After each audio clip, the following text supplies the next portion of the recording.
ازيكم عاملين ايه يا حبايبي؟ يا رب دايما تكونوا بخير. كل سنه وانتم طيبين. كان نفسي اصور معاكم اول يوم رمضان وتاني يوم رمضان، بس كنت معزومه عند ماما وعند حماتي. فالنهارده بقى حبيت اصور معاكم انا هطبخ ايه النهارده على الفطار.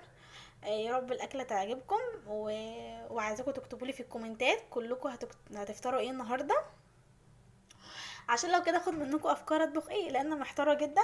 فالنهارده بقى جبت سمك سنجاري وفتحته، واول مره افتحه في حياتي. مش عارفه اصلا ان فتحته صح ولا غلط، فانتوا لو شايفين ان انا فتحته صح اكتبوا لي في الكومنتات. فدلوقتي فتحتهم ونضفتهم كويس جدا غسلتهم كويس جدا جدا جدا، وشلت كل اللي كان في البطن دوت.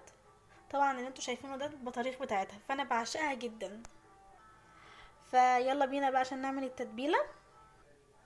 التتبيله هتكون عباره عن كزبره وكمون وشطه وملح وليمون وتوم مهروس.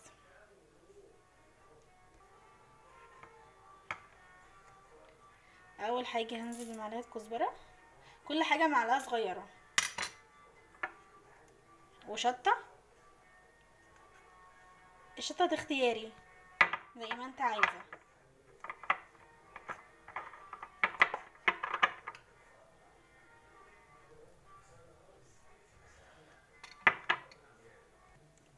وكمون.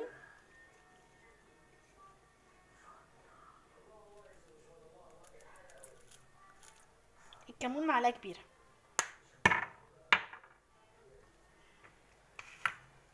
ومعلقه توم وملح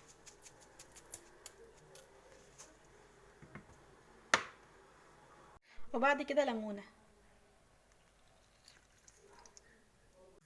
كده اهوت عملنا التتبيله مع بعض. هندهن بقى السمكتين دول بالتتبيله دي من فوق ومن تحت، يعني من هنا ومن هنا، من كل النواحي.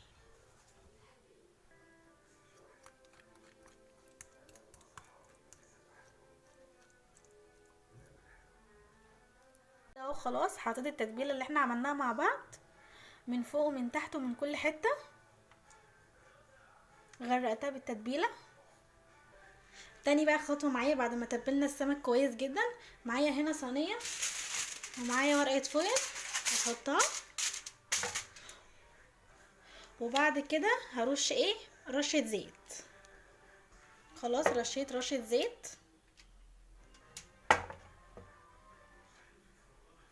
هدهنها كويس جدا. خلاص دهنتها كويس جدا، وبعد كده هحط حلقات بصل في الارضيه كده زي ما انتوا شايفين. فرشت البصل بعد الزيت على طول. دلوقتي بقى هنحط السمكه كده زي ما انتوا شايفين. بعد ما فرشت الزيت والبصل حطيت السمكه. تمام كده زي ما انتوا شايفين، عملت نفس النظام اللي احنا عملناه في السمكه الاولانيه عملته في السمكه التانية، وعملت كده بالورق الفويل شكل السمكه، واخده وضع السمكه يعني زي ما انتوا شايفين كده. طريقه سهله جدا جدا جدا، مكنتش متخيله ان هي هتبقى سهله قوي كده، بس الحمد لله ظبطت معايا. لو عجبكم الفيديو ما تنسوش الاشتراك وتفعيل زر الجرس عشان يوصلكوا كل جديد. يلا بينا بقى نعمل الخطوه الثالثه ودي اخر خطوه.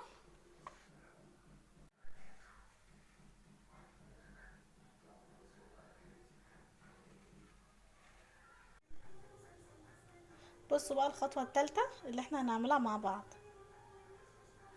دي الخضار اللي احنا هنحطه على الوش، على وش السمكه. طماطم وفلفل حامي او فلفل بارد على حسب ما انت عايزه، وجزر. بس الجزر انا هبشره مش هحطه مكعبات، يعني الطماطم والفلفل هقطعهم مكعبات صغيره جدا على قد ما اقدر، اما الجزر هنبشره مع بعض. يلا بينا. خلاص انا قطعت كميه الخضار اللي معايا، اللي هي عباره عن طماطم وفلفل وجزر مبشور، وقطعت عليهم بصلتين صغيرين جوليان. بصوا بقى، التتبيله اللي انا عملتها فوق السمك هنعملها فوق الخضار، اللي هي كانت عباره عن ايه، كزبره وكمون وشطه وملح وتوم. وهحط كمان فوق الوش معلقه خل وليمون. هحط كل كميه البهارات دي على الخضار. نفس كل معلقه انا عملتها في التتبيله هنعملها فوق الخضار.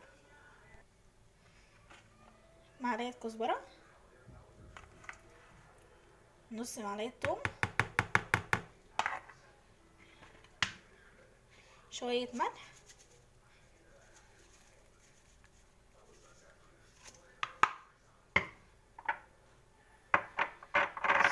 انا عشان بحب الاكل سبايسي شويه فحط فلفل حامي واحط ريحه شطه،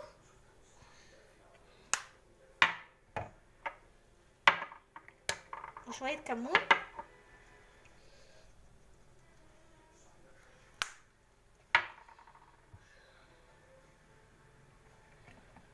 وشويه خل صغيرين،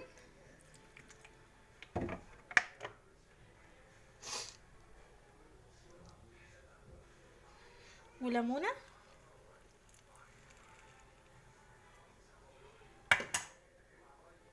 هقلب بقى كل الخضار ده مع بعضه، وبعد كده بقى هنحط فوق السمك.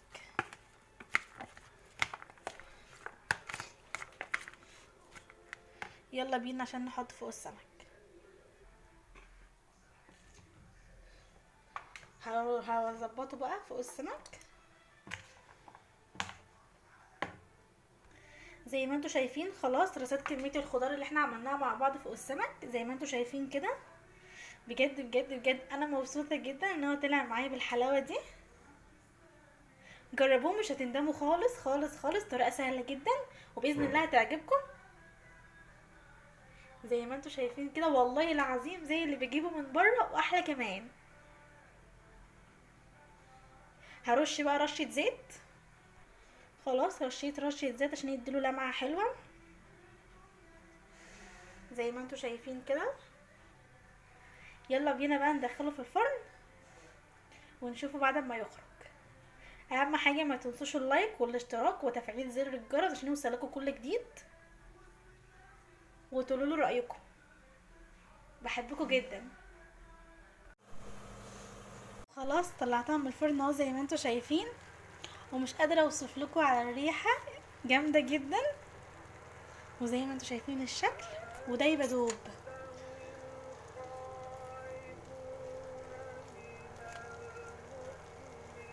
بصوا الحلاوه،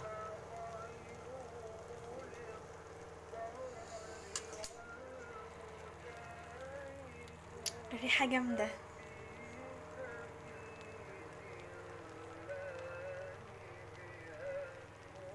انا عايزاكم تجربوا الطريقه دي سهله جدا.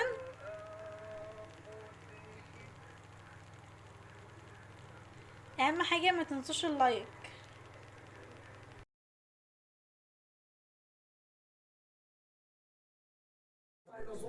فتح فتح ذهن عروس